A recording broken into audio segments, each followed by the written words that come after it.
그해 여름은 유난히 더웠다.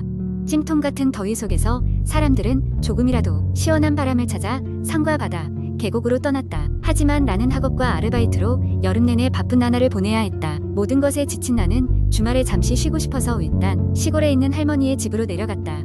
할머니의 집은 오래된 전통적인 한옥이었다. 마당에는 커다란 감나무가 있었고 집 뒤로는 울창한 숲이 펼쳐져 자연 속에서의 조용한 휴식을 제공했다.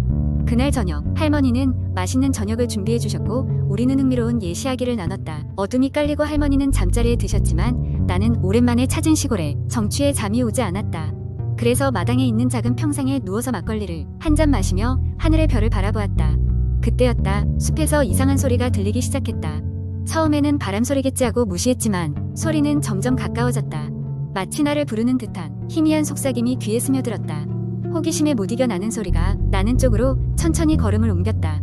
숲 경계에 다다르자 나는 무언가를 보았다. 옅은 달빛 아래 하얀 옷을 입은 여자가 서 있었다.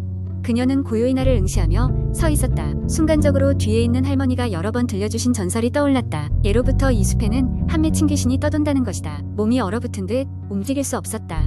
여자의 눈은 너무나도 슬퍼 보였고 그녀의 입이 천천히 열렸다. 무언가 말하고 있는 듯 했지만 아무 소리도 들리지 않았다. 그 순간 오싹한 바람이 불어왔고 나는 몸이 뒤로 밀리듯 몇 걸음 물러섰다. 밤새도록 그녀는 숲가장자리에 서 있었고 나는 한 발짝도 다가갈 수 없었다. 이른 아침 해가 떠오르자 그녀의 모습은 흔적도 없이 사라졌다. 후들거리는 다리로 집으로 돌아온 나는 할머니에게 모든 것을 말했다.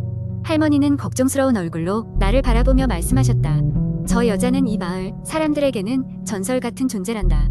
전쟁 때 가족을 잃고 슬픔 속에 세상을 떠난 불쌍한 영혼이지. 하지만 두려워하지 말거라. 그녀는 해치지 않아 할머니의 말을 듣고 조금 안도했지만 그날 밤 나는 다시 그녀를 보았다. 이번에는 조금 더 가까이 다가오면서 아주 잠시 동안만이었다.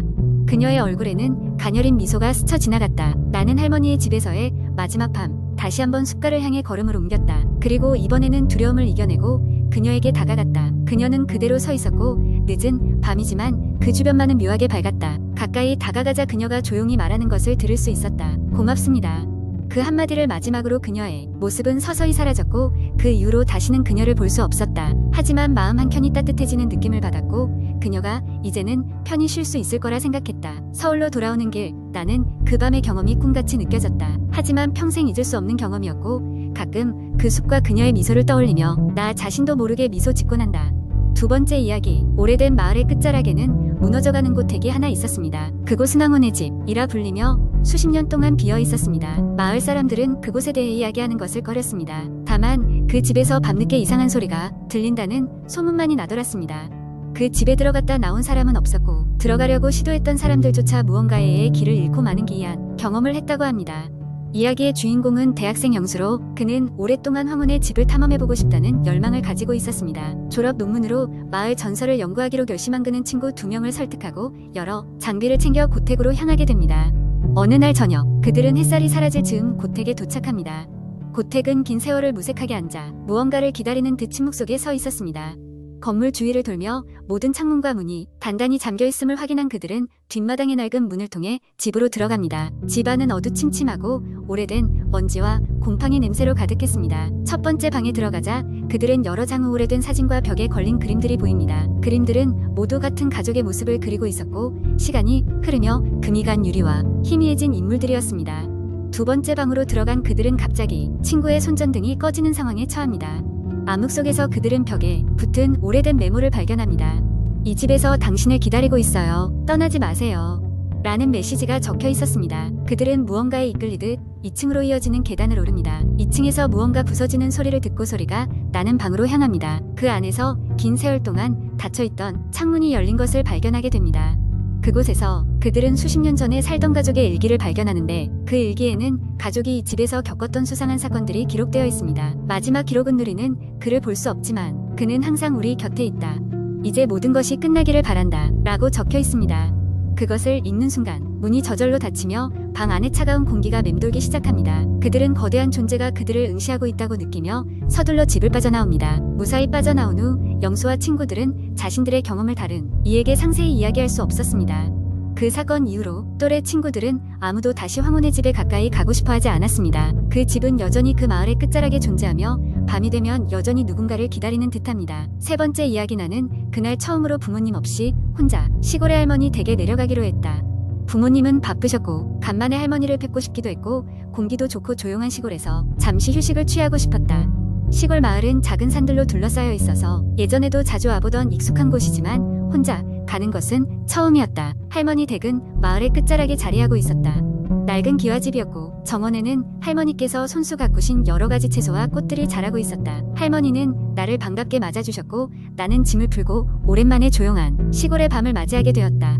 저녁 식사를 마친 후 할머니와 함께 옛날 이야기를 조금 나눈 뒤 나는 방으로 들어가 누웠다. 밤 공기는 차가웠지만 이불 속은 포근했다. 그런데 자정쯤 되었을까? 갑자기 이상한 소리가 나기 시작했다. 처음에는 바람 소리인가 싶었지만 점점 소리가 뚜렷해졌다. 마치 누군가가 창문 밖에서 끙끙거리고 있는 것 같았다. 나는 가만히 누워 귀를 기울여 보았다. 누구세요? 나는 용기를 내어 작은 목소리로 물었다. 대답은 없었다. 그냥 돌아눕고 무시하기로 하고 눈을 감았다. 그런데 이번엔 누군가 방 문을 두드리는 소리가 들려왔다. 똑똑. 나는 거의 심장이 멎는 뻔했다. 이 시간에 대체 누굴까? 용기를 내어 방문을 열어보니 아무도 없었다. 발걸음 소리조차 들리지 않았다. 두려움이 몰려왔지만 일부러 태연하게 행동하려 했고 그냥 꿈일 거라며 다시 잠자리에 들었다. 다음날 아침 할머니께 어젯밤의 일을 말씀드렸지만 할머니는 아무렇지도 않다는 듯 웃으셨다. 아, 그거 귀신이 장난쳤나 보다. 이때쯤이면 가끔 그런 일이 생기곤 하지. 나는 당황했다. 할머니의 말씀에는 어떤 두려움도 없었다. 오히려 일상적인 일처럼 느껴졌다. 그날 이후로 할머니 집에서 며칠을 더 지냈지만 또다시 그런 경험을 하지는 않았다. 며칠 후 시내로 돌아가기 전날 밤 또다시 그 소리가 들려왔다. 하지만 이번엔 소리뿐만 아니라 희미한 그림자가 보였다. 커다란 고양이 같기도 하고 사람 같기도 한 흐릿한 형체가 창밖에서 움직이고 있었다. 나는 소름이 끼쳤지만 이번에는 확인하고 싶다는 강한 충동이 들었다. 창문을 머뭇거리다 살짝 열어보았다. 그 순간 차가운 바람과 함께 그 형체는 사라졌다. 다음날 아침 할머니는 아침상을 차리시며 나에게 물으셨다. 어젯밤엔 괜찮았니? 나는 잠시 망설이다가 모든 이야기를 털어놓았다. 그러자 할머니는 진지한 표정으로 말씀하셨다. 그건 우리 마을의 수호령이란다. 해치진 않아. 다만 너도 이 마을의 일부가 되었음을 인사하러 온 거야. 나는 할머니의 말을 믿을 수는 없었지만 어쩐지 마음이 조금 놓였다. 그리고 나 자신도 이곳에, 이 할머니 집에, 이 마을에 속한 느낌이 들기도 했다. 시내로 돌아와서도 그 일을 잊을 수는 없었지만 오히려 또다시 그 수호령을 만나보고 싶은 마음이 들기도 했다. 마을을 지키는 수호령이라니 마치 오래된 전설과도 같은 경험이었다. 또한 그날 이후로 시골에 갈 때마다 나는 밤하늘을 유심히 올려다본다. 밤의 정적 속에 어떤 존재가 나를 바라보는 듯한 기분이 들 때가 있다.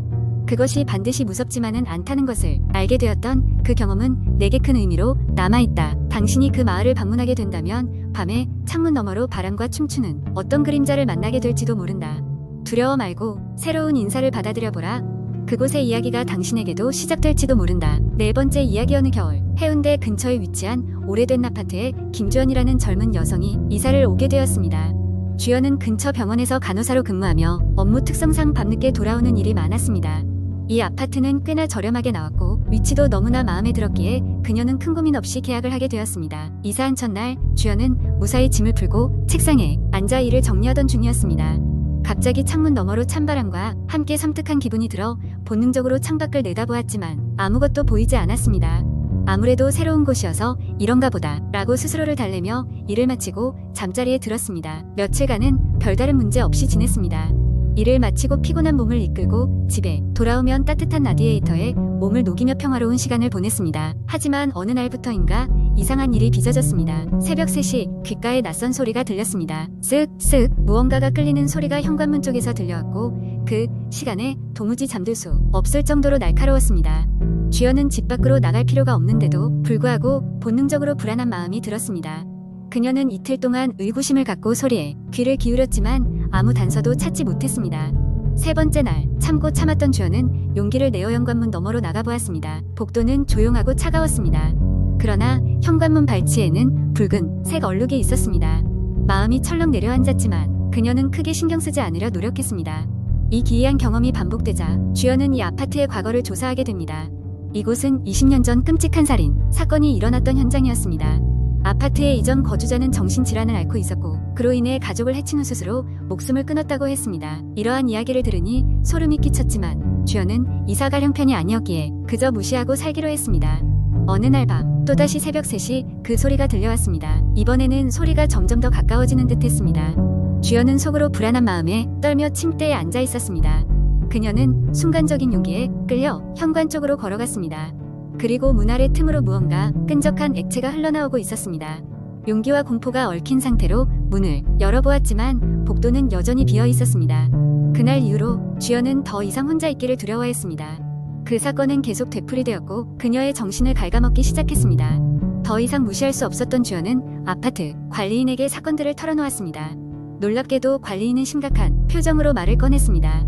여긴 많은 이가 겪는 일이에요. 이전 거주자의 영혼이 떠돌고 있다는 소문이 있죠. 매년 이맘때쯤이면 돌아가신 분의 기일이라 그런지 더 심해지고요. 더 이상 이 상황을 견딜 수 없었던 주연은 결국 이사를 결정하고 말았습니다. 마지막 날 밤 그 소리는 평소보다 더 크게 들렸고 이번엔 분명한 발자국 소리와 함께 문을 두드리는 소리까지 들렸습니다. 주연은 고개를 들고 현관문을 봤을 때 문고리가 서서히 돌아가고 있는 모습을 보았습니다. 그녀는 황급히 짐을 싸고 아파트를 빠져나와 친구 집으로 몸을 피했습니다. 그 후로는 더 이상 귀신이나 이상한 소리에 시달리지 않았습니다. 주연은 그 밤을 떠올리며 한 가지를 확신하게 되었습니다.